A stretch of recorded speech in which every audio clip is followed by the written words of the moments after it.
Shalom, horas bagi kita Bapak Ibu Saudara-saudari yang dikasihi oleh Tuhan Yesus Kristus dimanapun kita berada. Berjumpa lagi di jam Jepek Alai Maripola. Sebelum saya menyampaikan firman Tuhan, terlebih dahulu kita berdoa. Bapa dalam surga, kami bersyukur buat kasih karena Tuhan yang menyertai kami. Kami mau mendengarkan firman Tuhan, berfirmanlah Tuhan, kami telah siap mendengarkannya. Dalam nama Yesus Kristus kami berdoa kiranya kehendak yang terjadi. Amin. Bapak Ibu Saudara-saudari yang dikasihi oleh Tuhan Yesus Kristus, firman Tuhan yang ditetapkan untuk kita pada hari ini tertulis dalam 1 Raja-Raja pasal yang ke-20 ayat yang ke-11. Demikian bunyi firman Tuhan. Tetapi Raja Israel menjawab, katanya, katakanlah, orang yang baru menyandangkan pedang janganlah memegahkan diri seperti orang yang sudah menanggalkannya. Demikian bunyi firman Tuhan.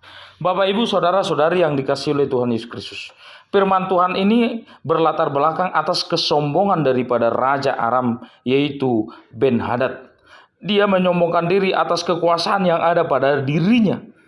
Bahkan dia mau menyerang Samaria. Dia berkata menitipkan pesan emas dan perak, dan juga para istri-istri, dan juga para anak-anak yang cantik-cantik daripada orang Samaria akan mereka ambil. Dan juga bukan hanya itu saja, mereka mengingini apa yang dilihat dalam rumah para pegawai di dalam orang Samaria dapat mereka ambil.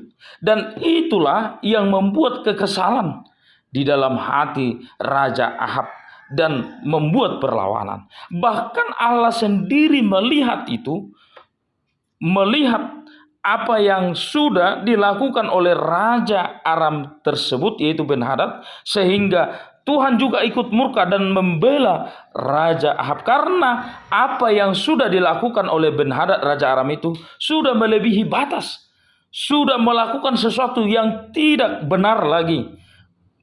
Bahkan itu adalah sesuatu hal yang sangat buruk, kotor, pikiran yang sangat kotor yang dilakukan oleh Ben-Hadad Raja Aram tersebut.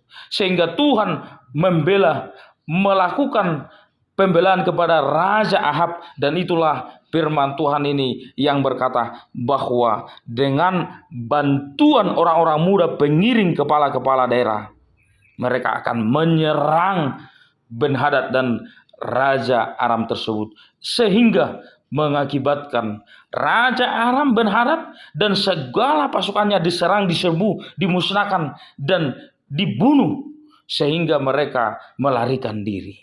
Bapak Ibu Saudara-saudari yang dikasihi oleh Tuhan Yesus Kristus, apa yang mau kita lihat dalam firman Tuhan ini? Pesan daripada firman Tuhan ini dikatakan jangan memegahkan diri dalam hidup ini atas apa yang kita miliki.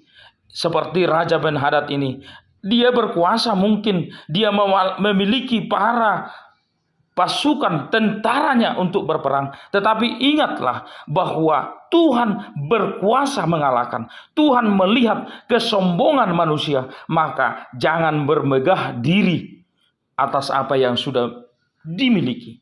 Dalam hidup kita juga seperti itu Bapak Ibu Saudara-saudari yang dikasihi oleh Tuhan Yesus Kristus. Mungkin kita berkuasa pada saat ini, mungkin kita mempunyai hak pada saat ini, mungkin kita mempunyai atau pemimpin pada saat ini.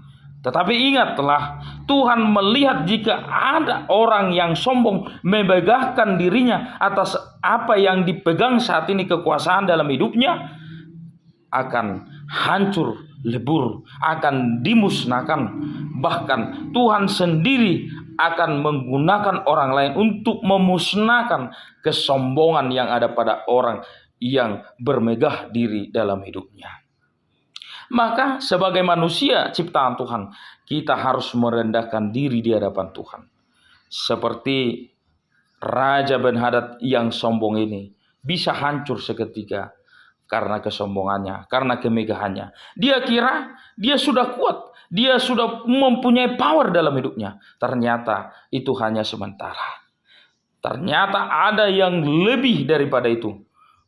Dan itulah yang dilakukan oleh Tuhan sendiri, bahwa oleh sebab itulah kita mengaku Tuhan itu yang maha kuasa memakai Raja Ahab dan para pasukan, para muda penggiring kepala, menghancurkan, menyerang yaitu kerajaan Aram yang dimana rajanya adalah Ben-Hadad. Bapak, Ibu, saudara-saudari yang dikasihi oleh Tuhan Yesus Kristus, marilah kita hidup dengan rendah hati. Jangan sombong dalam hidup ini, agar kita ditinggikan. Tuhan Yesus memberkati kita berdua. Bapa dalam surga, kami bersyukur buat firman Tuhan yang telah kami dengarkan. Biarlah firman Tuhan bertumbuh, berakar, berbuah dalam hidup kami. Dalam nama Yesus Kristus kami berdoa, kiranya kehendak-Mu yang terjadi. Amin. Horas bagi kita semua.